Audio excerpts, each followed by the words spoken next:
The wind at Kitty Hawk didn't care about dreams. It tore at fabric. It swallowed voices. It erased footprints as quickly as they were made.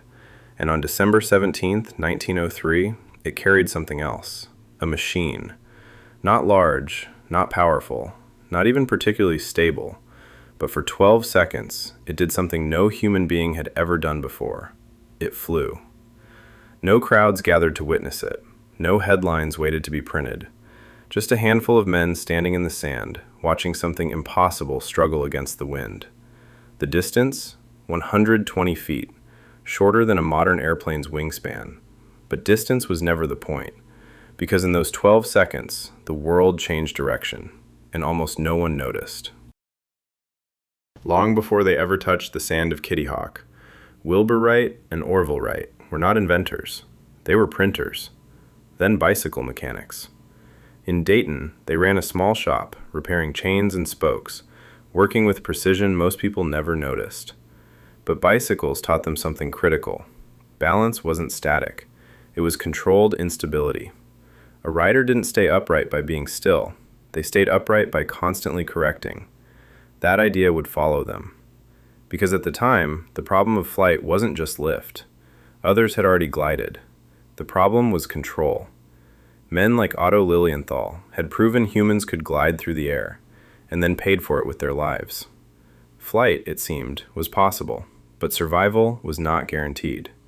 The Wright brothers saw something others didn't.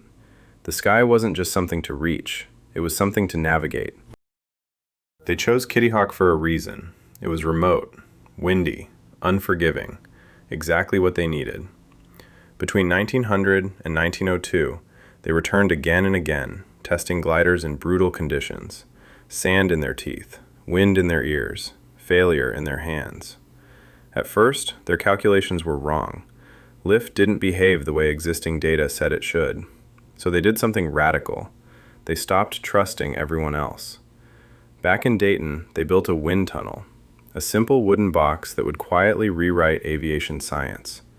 Inside it, they tested hundreds of wing shapes, not guesses, data, measured, repeated, refined. And slowly, the chaos of the air began to make sense. But understanding the wind wasn't enough. They still needed to master it. By 1903, their design had evolved into something entirely new. Not just wings, a system. The Wright Flyer was fragile by modern standards, wood, fabric, wire. But inside it lived three critical ideas: lift, propulsion, control. The engine was custom built, lightweight, just powerful enough. But the real breakthrough wasn't power, it was control. Using a technique called wing warping, they could twist the wings mid-flight, stabilizing the aircraft like a cyclist shifting their weight. For the first time, a pilot wouldn't just fall through the air, they could steer. It wasn't elegant, it wasn't safe, but it was possible, and possibility was all they needed. December 17th, 1903. The wind was biting, around 27 miles per hour. They flipped a coin. Orville Wright would go first. The machine shuddered as it moved down the wooden rail. The engine rattled like it might tear itself apart. And then, it lifted. Not smoothly, not gracefully, but undeniably. For 12 seconds, the Wright Flyer fought the wind and stayed in the air. 120 feet. A blink. Then it touched back down. They flew 3 more times that day. The final flight lasted 59 seconds, 852 feet. Still small, still fragile, but no longer impossible.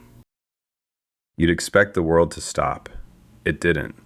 There were no massive headlines, no instant recognition. Some newspapers got the story wrong. Others ignored it entirely. Because what they had done didn't look like the future. It looked like a broken kite in the wind. Even the Smithsonian Institution had backed other theories of flight. The Wright brothers weren't famous. They were doubted, dismissed, and quietly, they went back to work. Because they knew something the world didn't yet understand. This wasn't the end of the story. It was the first page. What happened at Kitty Hawk wasn't just a flight. It was a shift.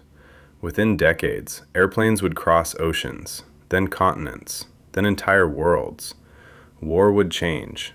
Travel would shrink. Distance would lose its meaning.